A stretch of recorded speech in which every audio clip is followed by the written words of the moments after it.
Everybody's quitting their jobs. That's what we're talking about in today's video. What's happening, guys? You guys have tuned into Rules for Rebels. In today's video, we're going to be looking at a story from The Atlantic titled, "What Quitters Understand About the Job Market. More Americans Are Telling Their Bosses to Shove It. Is the workplace undergoing a revolution or just a post-pandemic spasm?" And, I think we maybe have covered one or two other stories or articles like this. A lot of these articles are coming out saying, a lot of people throughout the last year of the beer cost from the pandemic, kind of re-examine their priorities. A lot of people realize that they like not commuting into the office. They like not having to get dressed for work. They like not having to pack lunches and really do everything that's required to kind of get ready for the work week. They're finding they have a lot more time. They're finding they have a lot more flexibility in terms of how and when they work, when they're working remotely or working from home. And a lot of people aren't too keen on going back into the office. We're also hearing about, all the worker shortages in retail, in restaurants, in warehouses and factories. It's not just limited to, kind of lower wage jobs. It's also, white collar jobs and people in, more long lasting or long standing careers are also choosing to leave the workforce. Some are striking out looking for better paying jobs. Others are looking for jobs where they can continue working remotely or where they can, jump to a company who will allow them to work remotely. Some people are starting businesses. Others are just doing kind of mini retirements and sabbaticals. But we've heard a lot of talk about this. This article is kind of interesting. I just kind of perused it, but we'll give it a read in a second. It kind of talks about how are we seeing a shift from like the power going to the workers from, corporations and managers and employers, or is this kind of a backlog? And what we mean by a backlog is, pretty much leading into the pandemic and for the past year, a lot of people were really uncertain about the future. They were uncertain about what the world would look like going forward. And so a lot of people who maybe would have left a job decided to stay in jobs, right? Like a lot of people decided not to move. That's why there's such a big housing inventory shortage. Obviously, there's more issues at play than just that. But like if you're worried about losing your job, if you're not sure what the future is going to look like, you're probably not going to go out and buy a house or upgrade to a larger house or a more expensive house. So, a lot of people maybe put off job changes and moving and other things. And now that the world is kind of getting back to normal here, we're kind of seeing a floodgate open of everybody from the past year who wanted to leave a job but held on to a job because of insecurity, as well as those people who would normally just be moving on to other jobs or looking for other jobs. So which is kind of the case? Let's hop into today's article. I'd love to hear from you guys. How many of you guys have left a job to start a business? How many of you guys have left an employer to go to another employer who allows remote work or allows you to work from home? How many of you guys have held off on changing jobs because of the pandemic in the last year? Would love to hear your guys' stories. Go ahead and drop a comment down below. I got a couple buddies who left and changed jobs in the middle of the pandemic, and I was kind of like, it was kind of a risky move. Most of them seem happy doing it. I know onboarding was a challenge for a few of them. But let's hop into today's article. So again, this one comes to us from The Atlantic, and it's titled, "What Quitters Understand About the Job Market. More Americans Are Telling Their Bosses to Shove It. Is the workplace undergoing a revolution or just a post-pandemic spasm?" Quitting your job is hot this summer. More Americans quit in May than any other month on record, going back to the beginning of the century, according to the Bureau of Labor Statistics. For every 100 workers in hotels, restaurants, bars, and retailers, about 5 of them quit last month. Low-wage workers aren't the only ones eyeing the door. In May, more than 700,000 workers in the Bureau's mostly white-collar category of professional and business services left their job. The highest monthly number ever across all sectors and occupants. 4 in 10 employees now say they've considered piecing out of their current place of work. And this is where this article gets really interesting, or where this concept gets really interesting, right? Because unemployment has been paying, federal unemployment's been paying, an extra $300 a week. What's that, 369? An extra $1,200 a month on top of whatever the state's giving you, and a lot of states were giving you more as well. And it's one thing, if you're a lower wage worker, you work in a bar, a restaurant, a retail store, and you normally make, $300-400 a week, and unemployment you're getting, $2,000 a month. Well, yeah, you'd kind of have to be an idiot to go back and work full time for less money. Not only are you getting less money, but you're also having to work for that less money. So unless you have like a really strong work ethic or just wanted to get out of the house, it would almost be stupid to go back to work. However, if you have a career or a profession as opposed to, just a job, and when I say just a job, if I work at one retail store, I can go work at another retail store, I can go work at a restaurant. It's pretty easy to get those jobs. Gaps in resumes aren't looked at as badly as somebody who's in more of kind of a career track. So if you're in a career track, you may not want to leave for 6 months because your industry has moved on and you're a little bit behind on what's going on in the industry. You have to explain a gap in your resume. So, I would expect lower wage workers to maybe sit out and collect unemployment, or to not mind sitting out of the job market for a while. But I would think that somebody with a career or white collar job would be less likely to do so, just because it takes longer to find a job. It's harder to get a good job. Gaps in your resume aren't looked at as kindly. And again, your industry may have kind of passed you up. You may be behind when you come back. But from what this article is saying, this isn't limited to restaurant workers and warehouse workers. This is affecting white collar jobs as well. Back into the article, why the sudden burst of quitting? One general theory is that we're living through a fundamental shift in a relationship between employees and bosses that could have profound implications for the future of work. Up and down the income ladder, workers have new reasons to tell their bosses to shove it. Lower wage workers who benefited from enhanced unemployment benefits throughout the pandemic may have returned to the job and realized they're not being paid enough. Now they're putting their foot down, forcing restaurants and clothing stores to fork over a higher wage to keep people on staff. Now, this is kind of interesting, right? Because if you have family that you can fall back on, if you have a spouse that brings home the bacon and your work is just kind of gravy, you can afford to be a little bit picky, or you can afford to sit on the sidelines. But if you're a single person and you support yourself, again, I believe the enhanced unemployment in most states is going to be going through September. But after that, people may not be able to take this stand for better conditions and higher pay, and may wind up having to go back into the workforce. So that'll be interesting to see.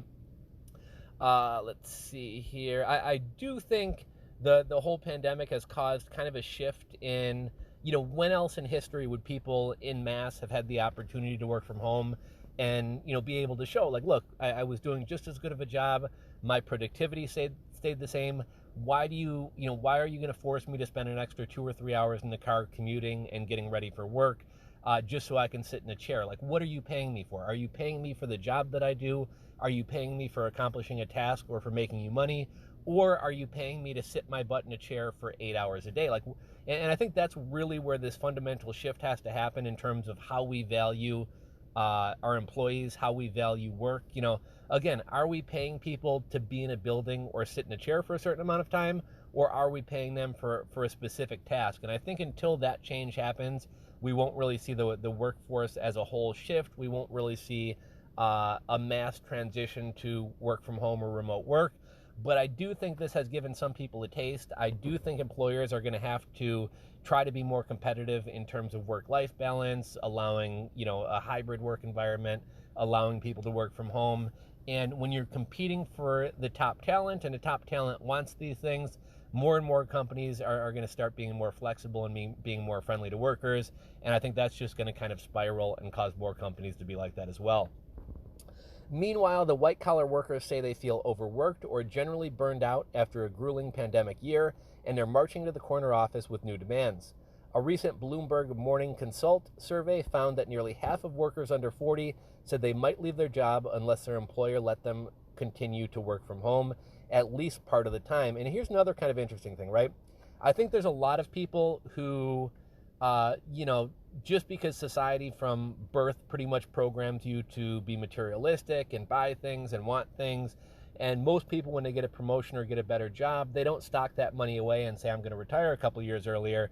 They say, I'm driving a Honda Civic, I got to get the Honda Accord. And once they get the next job, I went from the Honda Civic to the Honda Accord, now I got to get the Lexus, now I got to get the BMW, now I got to get the Mercedes. And I think this pandemic, people weren't able to go out and floss. People realize that when you're at home and have nowhere to go, having a status symbol card doesn't really mean that much. I think people were kind of forced to kind of re-examine their lifestyles. And it's easy when you're kind of busy with life. You got kids, you got work, you're kind of going through the motions. One day runs into the next. People don't really question what they're doing with their lives. But as soon as something like the past year happened, people got a lot of time to sit at home and think. People experience a little bit of a different lifestyle. And I think there's plenty of people out there who have kind of realized, I don't necessarily need a new shiny car.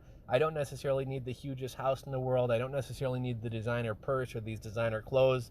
I would be quite happy having a better work-life balance, doing something that I enjoy, and maybe making a little bit less money. And I think that's one thing that the last year has really done for a lot of people. With white-collar quits at an all-time high, it seems many of them aren't bluffing. Higher-income workers whose corneas are seared from several million Zoom calls and whose lower backs have been brutalized by a month of using the couch as an office chair are flush with savings stored up during a year of existential tragedy.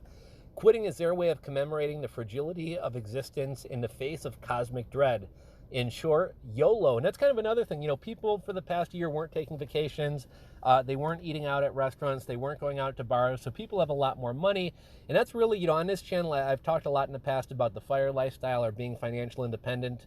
That gives you a lot of power. If you're somebody who, I don't care if you make $100,000. If you spend everything that you make, you're not really any better off than the guy, we're living check to check or going check to check. And if you're somebody who's living check to check, you really have no power in the power dynamic between an employer and an employee. However, if you got 6 months worth of savings, if you got a year worth of savings, if you got 5 years worth of savings, and your company or your boss starts treating you not so well, it's pretty easy to say fuck you and move on, because not only will you likely be able to land a new job or a better job pretty quickly, but even if you don't, you got the money to weather that, and you're not having to go find the first job that comes in front of you to pay the mortgage or put food on the table. Back into the article, with white-collar quits at an all-time high, it seems many of them aren't bluffing. Okay, so we talked about that, the YOLO. Quitting gets a bad rap in life as if it's associated with pessimism, laziness, and a lack of confidence. In labor economics, however, quits signify the opposite: an optimism among workers about the future, an eagerness to do something new, and a confidence that if they jump ship, they won't drown, but rather will land on a better, richer boat. The summer of quitting could augur something bigger, a new golden age, not only of worker power, but also of tech adoption and productivity growth. Think about the last time you went to a restaurant, an industry where wages are rising fast. If your experience with anything like mine, you scanned a QR code to order rather than chatting with a server. The restaurant served you a typical meal despite having smaller staff than usual. Multiply that across the economy, and you have better paid employees working in concert with software to more efficiently serve customers. Here's a mistake that, and they kind of twist and say maybe this isn't the case, but here's the mistake with kind of this argument here. Technology has never been at the level it's been at today. Productivity has never been as high as it is today, but wages are rising slower than ever. People aren't getting paid better. People aren't working shorter hours. So this idea that technology is going to make things more efficient and employers are just going to decide to take that extra money and that extra efficiency and either let people work less or give them more money is kind of silly. That's not going to wind up happening. Kind of another bad thing about this, and this kind of really only affects the lowest in terms of like the lowest skilled workers and things like that. But think about somebody who's a new immigrant to the country, maybe somebody with special needs. Oftentimes these people will be hired for a certain lower wage, but they may not be people who are worth hiring if you have to pay $15 an hour or $18 an hour. So I would say kind of the most vulnerable people in our population are the ones that are going to get kind of screwed out the worst by this. Let's see, the restaurants are okay, so we talked about that. This upbeat story may really be becoming true. Labor productivity is currently rising at its fastest rate in more than 20 years and still accelerating. As the economics writer Noah Smith explains, many of us think robots and workers are as arch nemesis, but worker power and tech-powered productivity growth might go hand in hand. In a virtuous cycle, higher wages could prompt employers to automate more expensive tasks. Worker power drives productivity growth and the overall economy richer, so people spend more money, which creates work for other people, which keeps jobs plentiful.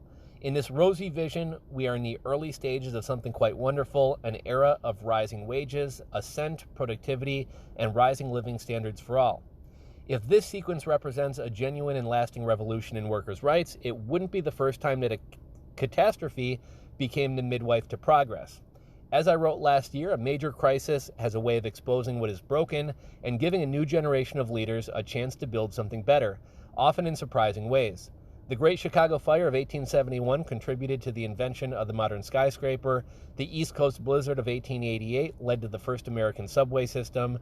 The COVID-19 pandemic killed 600,000 people and led to a paradigm shift in workers' power.